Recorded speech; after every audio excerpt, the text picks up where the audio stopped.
All right, the plan for today is to go through the trustees report and membership report. So these are committees 5 and 6. I'm skipping over doctrine for now. We'll come back and hit those maybe at the end of today if we have time, and then next week for sure. So trustees, that starts on page 73 in the prospectus. We're going to pick it up there. I'm going to begin this morning with prayer. Lord, keep us steadfast in thy word. Curb those who fain by craft and sword would wrest the kingdom from thy Son, and set at naught all he hath done. Lord Jesus Christ, thy power make known, for thou art Lord of lords alone. Defend thy Christendom, that we may evermore sing praise to thee. O Comforter of priceless worth, send peace and unity on earth. Support us in our final strife, and lead us out of death to life. Amen.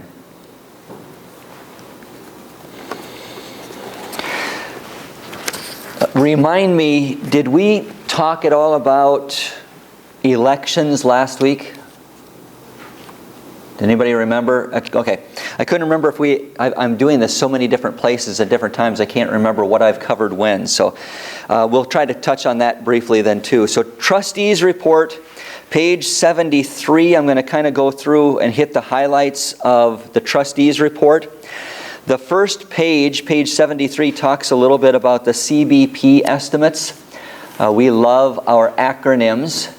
CBP stands for Cooperative Budget Plan. And this is something that we've been using in the CLC for a lot of years. It's the way in which we estimate the needs that we have for our synod, and then we give those numbers out to the congregations of the CLC, and they send in their estimates of what they can do to support the overall general budget of the CLC. And over the years, we've had some challenges with this way of going about things, because what happens is if you take a look at the bottom of page 73, you have in the first column the fiscal year, and then you have the CBP estimate. So the CBP, that is the number that we and every other church in the CLC, we submit how much we're going to be able to give to the general budget of the CLC over a fiscal year. So that CBP number in 2013, all the estimates of all the CL congregations were $840,000. But what actually came in was $871,000. So you'll notice that there's a difference there between the estimated and what the actual was of $31,000 to the positive. So we had a positive balance there. And every one of these numbers since 2013 has been positive. 2014, it was a difference of $15,000. 2015 was a difference of $18,000 from $883 to $901. The next year, 16 was $22,000, and then it jumps the next few years. 2017 was a difference of $88,000, $100,000, $54,000 in 2019. In 2020, it was a difference of $233,000. So one of the challenges for the Board of Trustees who request this information is saying what they're learning is that the CBP estimates that we're receiving from congregations are becoming less and less accurate. And there's a number of different reasons for that. There are many congregations in the CLC that don't send in an estimate. They don't say, we're going to give $8,000 this year or $20,000 or $100,000 this year. They just send the money in without giving an estimate. And so that's a big reason why the numbers are generally larger than what they're estimated at. And so as a result, some people, I remember a number of years ago, this probably goes back 6 years ago or so, we were discussing this in Bible class, and somebody was saying, why is it that we have the CBP number that's sitting at, let's just use 2015 as an example. It's sitting at $883,000, but our budget in the CLC is above the CBP, and it's at, let's just say it was at $905,000 that year. So people were a little bit nervous that the trustees were giving us a budget that was over the estimate of the CBP, and this is why. Because generally, again, over the last 10 years almost, we've been receiving more money than has been estimated to be given to the CBP. And in larger and larger numbers over the last few years. If you just look at 2019 and 2020, just in those 2 years, we had a difference of almost $300,000. And that money then has rolled over. Not only have our budgets been bigger, but even though our budgets have been bigger than the estimate, we're still receiving more money in, and that goes into what we call the reserve fund.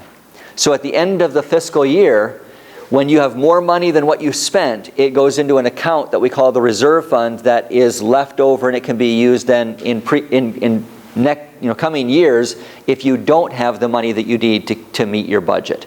So right now we have close to $300,000 in our reserve fund. And that has been with increases in our general budget to an even greater degree than that. We were talking about that 4% increase for inflation, etc. And the trustees want to keep that number at about 4%. But our number of growth has been larger than that, which makes the trustees just a little bit nervous. But the money has been coming in at an astounding amount in our church body. So any questions on the CBP on page 73? Hopefully that helps make a little bit more sense as to why our budget number is always greater than the estimate that's coming in from our CLC congregations. Let's see. If you go on, pages 74 and 75 is an overview of the Church Extension Fund. Not to be confused with our own CEF. We now have our own CEF, Church Expansion Fund. That's the Grace Church Expansion Fund, but there's the CLC Church Extension Fund. The Church Extension Fund is the fund in the CLC which people can give money to. It serves sort of like a checking account. And well, not quite. Maybe like a CD or something like that. You can put money into that fund. You can loan money to it. So let's say I give $30,000 to the CEF. They will use that money like a bank in order to lend money to other churches or schools that are working on building projects.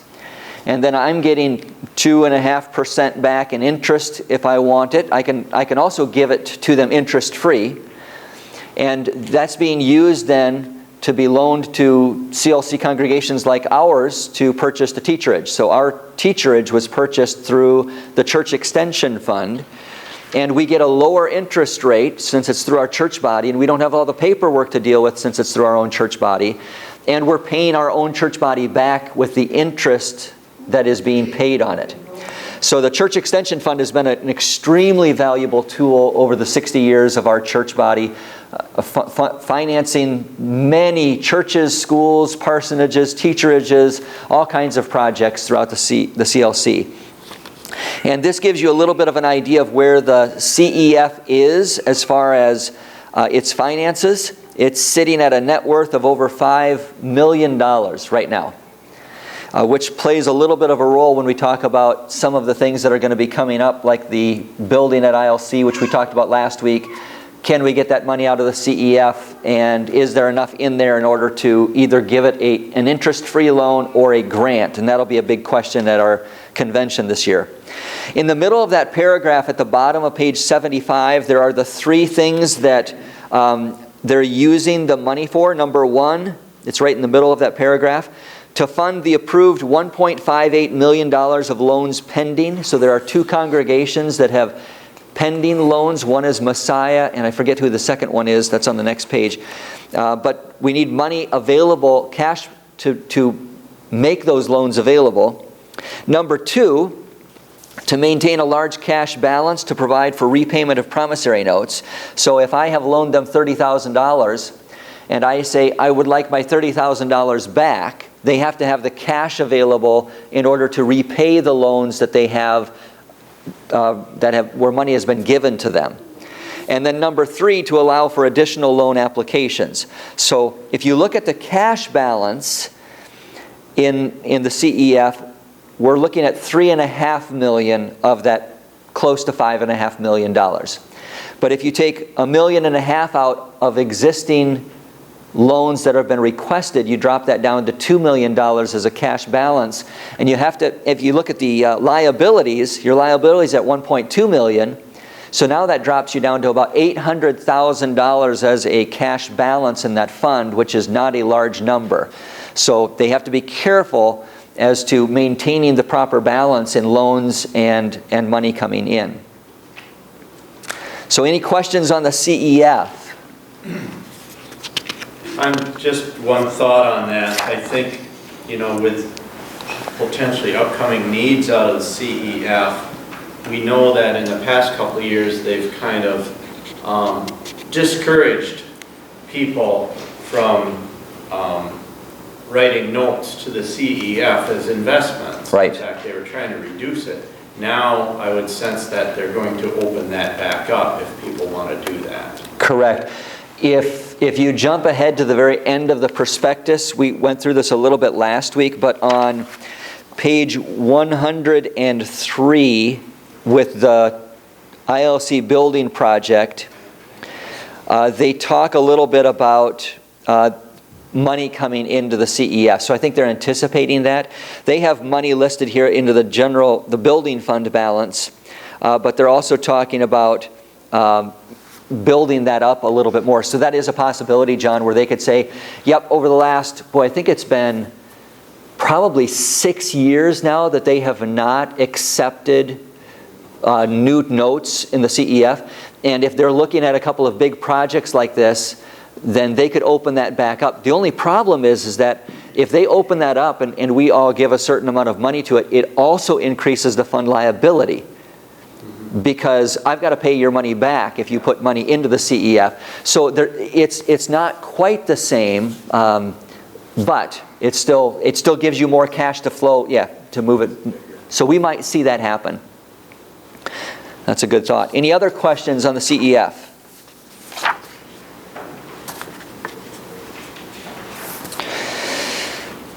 One of the other big things that the convention will be talking about is a change in the CEF policy. Right now the CEF has what's called a guideline, and they're going to change it to a policy, and that's listed on pages 77 and 78.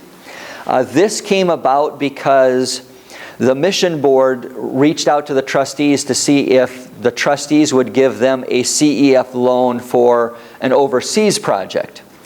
And the wording of the CEF guidelines were broad enough that it seemed like that would be a possibility. In discussing it, we decided that we weren't going to request a loan, but we thought it would be wise for them to go back to convention and get thoughts on that. Instead of going to convention and saying, would you approve or allow money to be used from the CEF for overseas projects, they sort of decided, no, we don't think we want to do that because we can't hold a title for a piece of property that's in another country. And that becomes a little bit of a legal issue in our own, especially when you're dealing with lending money. So they opted to change the guidelines to make it very clear that money could not be used from the CEF for overseas building projects. And so what you find on 77 and 78 is the trustees' a suggestion of changing the CEF guidelines that we have in our history and in our records to a policy. So if you don't understand the difference between a guideline and a policy, a guideline is flexible. It's the general rule, but you can bend it, or you don't even have to follow it because since it's a guideline. But a policy says this is what we do. There are no exceptions. So I did talk to Tom Lentz and said, if you put a policy in place, you don't have any flexibility. And he said, I think we're comfortable with that. So if they decided they wanted to change something in this policy, they would have to bring it back to convention, and convention would have to change it in order to allow them to do something that they're not being allowed to do in this policy if that were to happen in the future. So if you look at the bottom of page 66, they're asking, the very last paragraph, based on an extensive review of the historical convention proceedings, the Board of Trustees recommends renaming the convention-approved CEF guidelines from 1986 to CEF policy. And they would be adopting then what's on pages 77 and 78, as it would be in the proceedings from our convention, it would be part of the historical record, and that would be their operating information. Any questions on that policy change?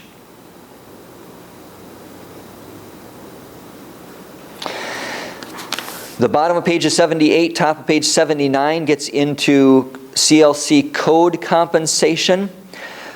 Because of the code salary, we have about 20 called workers in our church body that receive code salary. And that would be our 12 professors, our 5 CLC subsidized pastors, so congregations that are subsidized by the CLC and the pastors that they have called, and then our 2 missionaries, which is 19. Those all receive what we call code compensation. And they've been trying to increase that number because a number of years ago it was very, very low. And so they've been doing that by increasing the inflation rate of 4%, adding that to the salary increases each year, and then adding a $75 increase on top of that to get that number to be a little bit higher. So we've been doing that for probably, with a couple of exceptions. There were a couple of years where the budget were tight, and they said, well, we're not going to give increases this year. But for the most part, we've been trying to raise that number. And so it gives you a little bit of an idea of what those amounts are at the chart on the bottom of page 78. So it's a difference of close to $500 per month over the last 5 fiscal years where we've increased that code salary. And they've also increased the retirement amount that is given to called workers, and that's for every called worker in the CLC, pastor, teacher, professor, missionary. They all receive the retirement amount. So the top of page 79 gives you a little bit of an idea of some of the things that are included in code salary. In addition to the amount on the bottom of page 78, it includes mileage, or is supposed to include mileage, housing, utilities, $6.25 per month increase per year of service, medical insurance, moving expenses, and then CLC retirement. And so the chart in the middle of page 79 gives you an idea of the increase of the base salary over the last 20, 30 years or so. 30 years.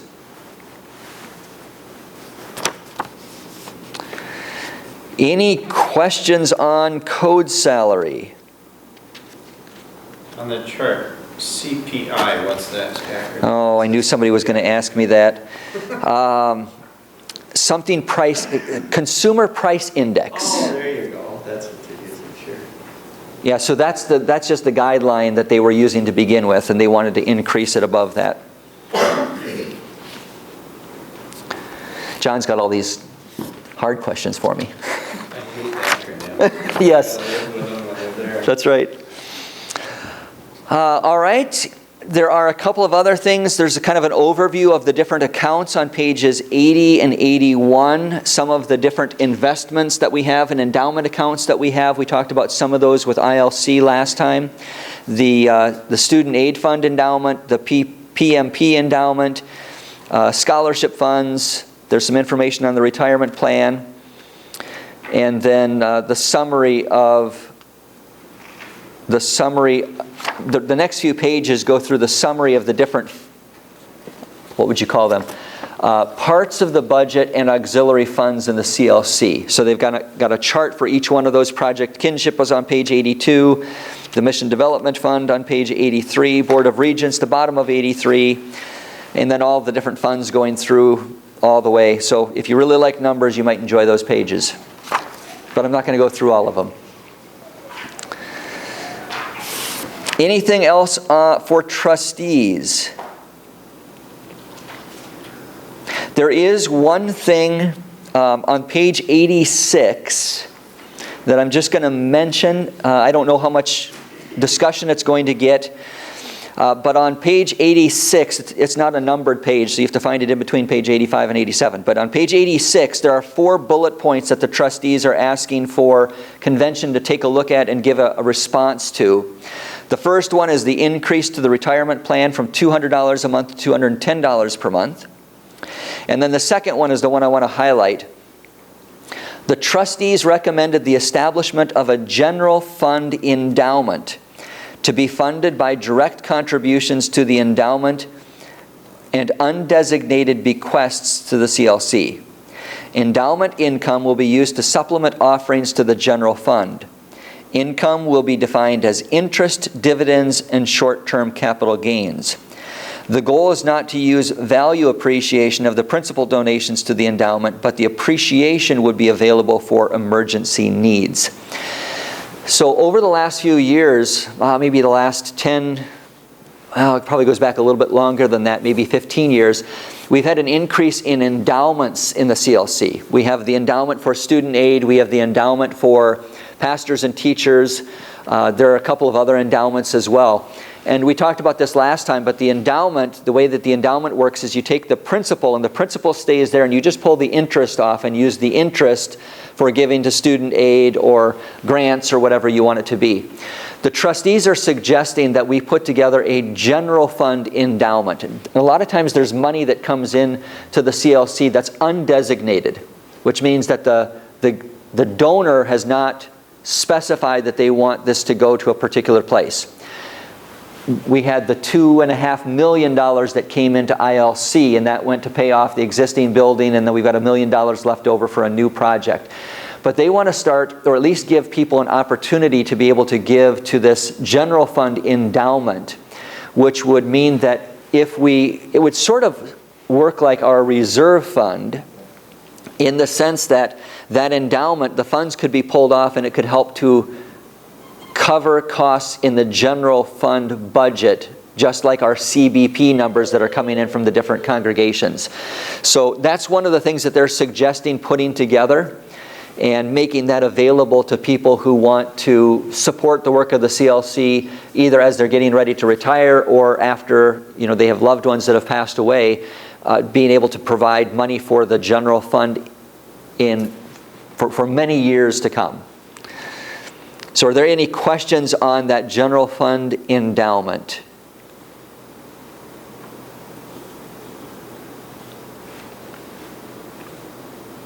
The other two things that are listed on there, well, we talked about this. The third one, the fourth one is just making a health savings account available.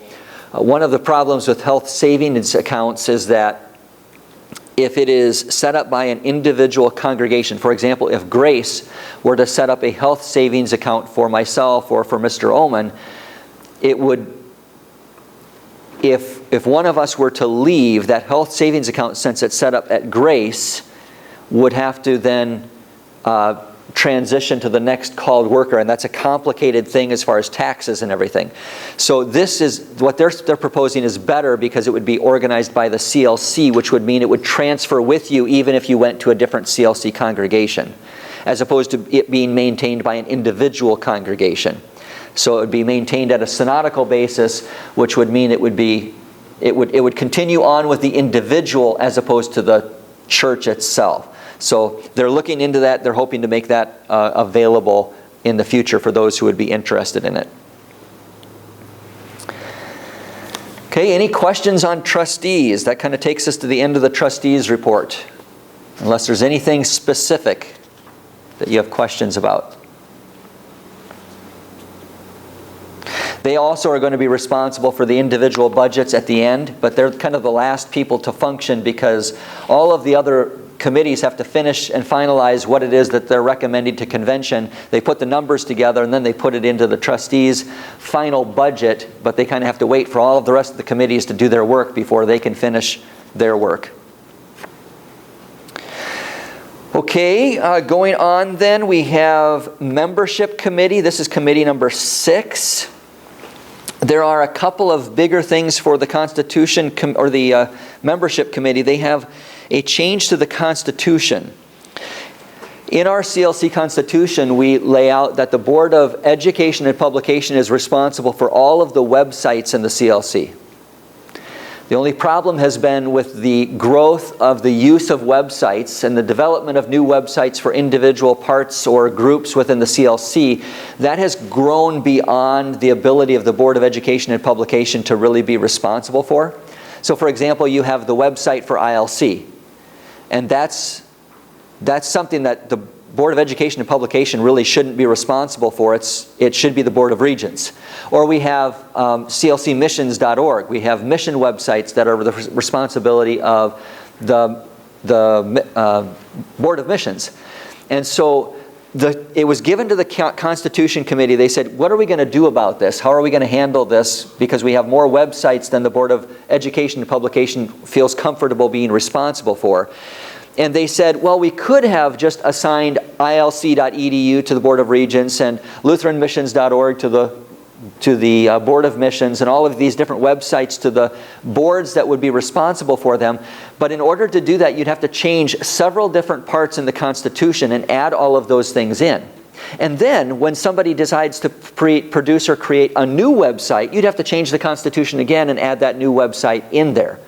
So what the Constitution Committee came up with is they said it would be simpler if we would just remove that bullet point from our Constitution that says that the Board of Education and Publication is responsible for all of the websites in the CLC. If we just eliminate that and say it never existed, then we understand that the individual boards are going to be responsible for the websites that they control, and it eliminates the problem of, first of all, changing it every time there's a new website, and adding all these new points in for all of the different boards and the websites that they're responsible for. So what you have on pages 86 and 87 is their suggestion to convention that we simply remove the paragraph in the Constitution and renumber the numbers that follow. And then they have a long explanation of the rationale of why they are suggesting going that direction. So is there any thoughts or questions on the Constitution changes for website control? People will be responsible for them. It won't be laid out in our Constitution.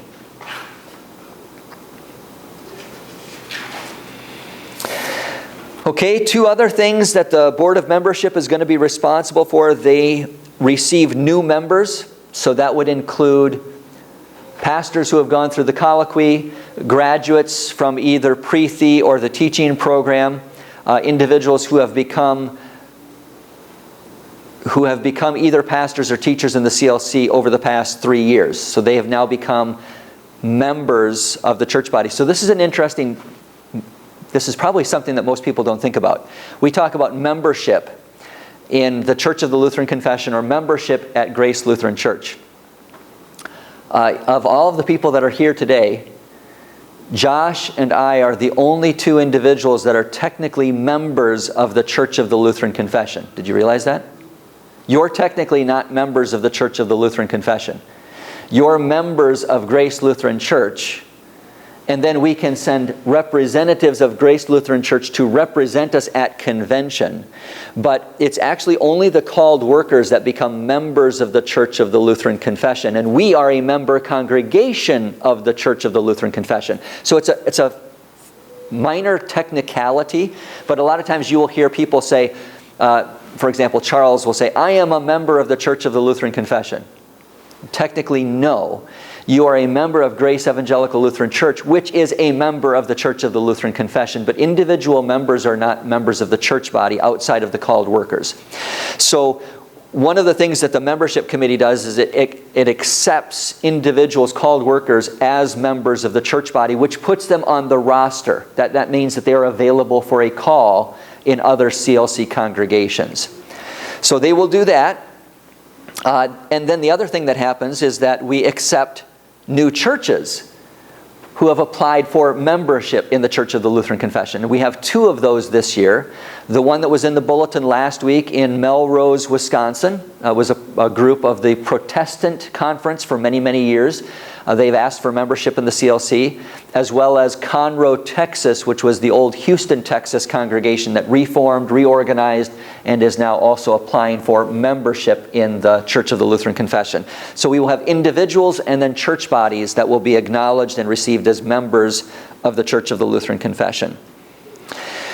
Then the membership committee also takes care of roll call and then statistics for the church body, individuals that are there, how many congregations are represented either by their pastors, teachers, or lay members. And that gives us an idea of how many congregations are actually sending delegates, how much representation we have. So those are some of the other things that membership does. There's one other big one, but any other questions before we take up the last one for membership?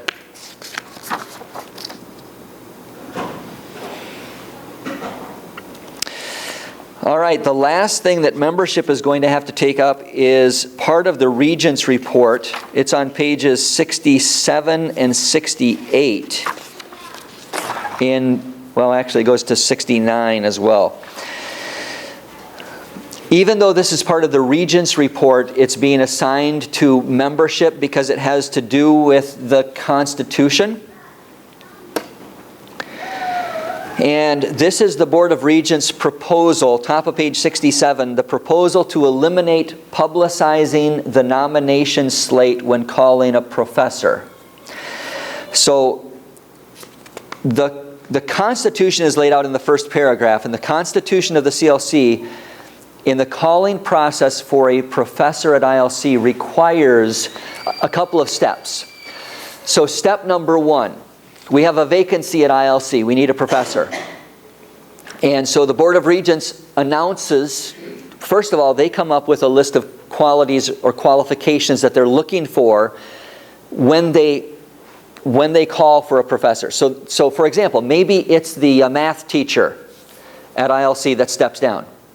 Well, they put together a list of qualifications. What are they looking for? If they're looking for a math teacher and they have my name on the list, that's probably not a good idea.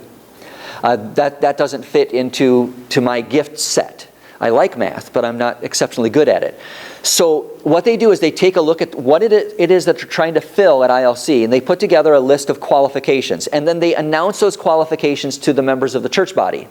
And they say, we are looking for this individual to be a professor at ILC. This is the background that they should have. And then they invite members of the church body to submit nominations for that role of professor. So they have that time open for about a month or so. People are able to submit nominations for professor. They collect all of those nominations. They go through those nominations. And then, according to the Constitution, they have to take all of the names of the individuals that were given, that were nominated, and they have to, again, submit those to the membership of the CLC. They have to say, just so you all know, these were all of the people that were nominated. And that gives you then the opportunity to write a letter to the Board of Regents and say, this person would be really, really good at this job. Or you might say, I had this person, and this person would not be a very good person to fill this role, and for these reasons. It gives you the opportunity to respond and to give feedback regarding the names that are on that list. The Board of Regents wants to remove that step. That once the nominations have been received, that the nominations are publicized to the membership of the Church of the Lutheran Confession for feedback. And they want to eliminate it for a number of different reasons. And if you look at the bottom of page 67, the middle of the page, current problems with the publishing of the nomination slate, to the top, all the way through most of page 68, there are 9 points that they list there. And some of the reasons why they would like to eliminate this is if we put, let's say that there's a request for a professor at ILC, and we submit, or somebody submits Josh's name to the call list. So he's a called worker here at Grace. Some people who don't understand the idea of all of this see Josh's name on the list and they say, well, he's already accepted the call. Or maybe they think, well, he's certainly going to take that call without him actually even receiving the call. So he might not ever receive the call to be professor. He's one of 8 people on a list. But these are some of the reasons that people would say it would be a lot easier if we just didn't have to share that information and make people uncomfortable knowing that their name is on a list. So for example, when Eden Prairie was doing their calls, I had no idea that my name was on their call list, or if my name was on their call list. But if I know that my name is on a call list, then all of a sudden you're wondering, I wonder what they're going to do. I wonder if they're going to call me. So those are some of the things that they're talking about. I have some mixed feelings on this because they make a comparison to the Board of Missions. When we call a missionary, we don't have to submit for nominations and we don't have to request information from the church body on the names that we have on our caller list. So it's a different process. And I think there was a reason why there was a different process. In our congregation, when we call for someone, whether it be a pastor or a teacher, then the voting members of the CLC of Grace have the ability to come to that meeting and comment on the names that are on that list. So we have input into the person who is serving us in our congregation. And I think one of the differences between a missionary who's serving overseas, he's serving on our behalf, but it's different than an ILC professor who is teaching our children at ILC. And there might be members of CLC congregations who say, my kids are going to ILC, I would like to have some input as to the individual that is going to be teaching my children at ILC. And if you take that publication of the nomination list away from the membership of the CLC, they don't have the opportunity to comment then on the individual who will be teaching their children in the future. So it is very much like a congregation setting. That call of a professor is serving our church body and individual parents and grandparents of our church body. And I think they should have the opportunity to be able to share feedback regarding the professors or possible professors at ILC in the future. So I think that our founders, personally, I feel that our founders put a lot of thought into why they do it the way that they do it. And I think it's a wise thing to be able to give the membership of the CLC the ability to comment on a possible professor nominee at ILC. But that's my personal thought. Are there any thoughts or questions on the proposal? This would have to be a constitution change, which they are actually recommending at the bottom of page 68. So from what I understand, the Board of Regents did talk to the Constitution Committee about this. And so this could be changed at our convention this summer. It would take a 2/3 majority to change the Constitution issue. But this will come up, and it could be changed at this very convention this summer. I hope it isn't, but it could. Any other thoughts on membership?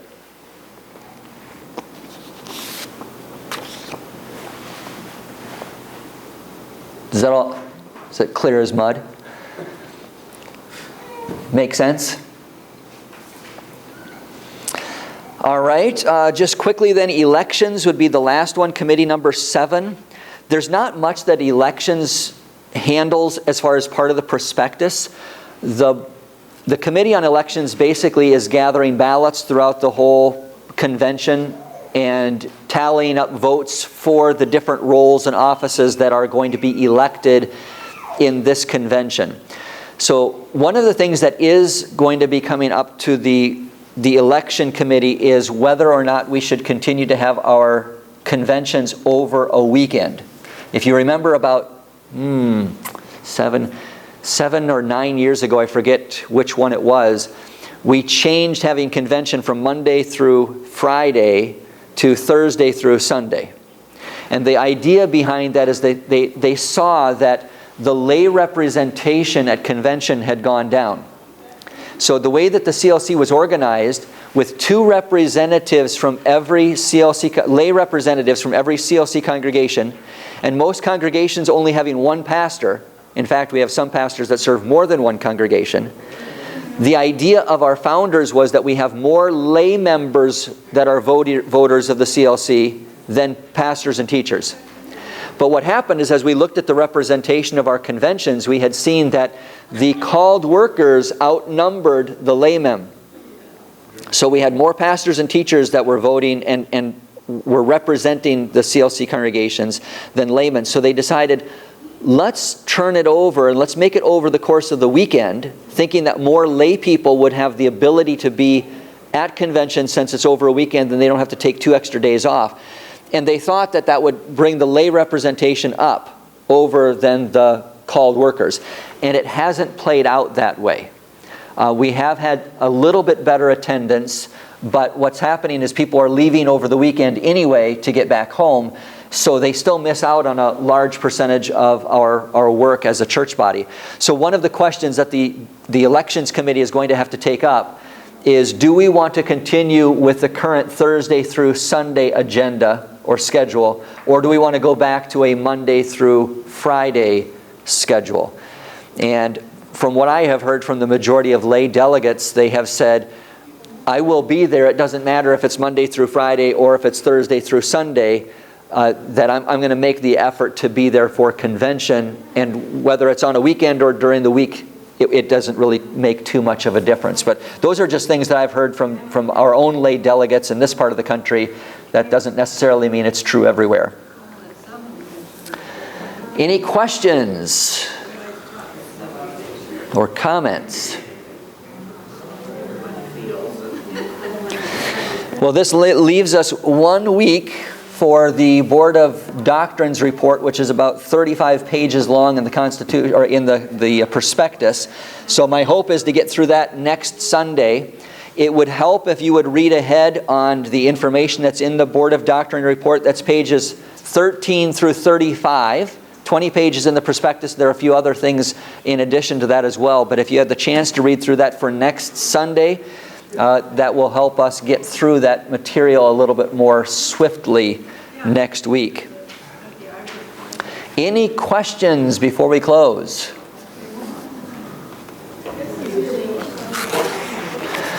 Let's close then with the blessing of our Lord.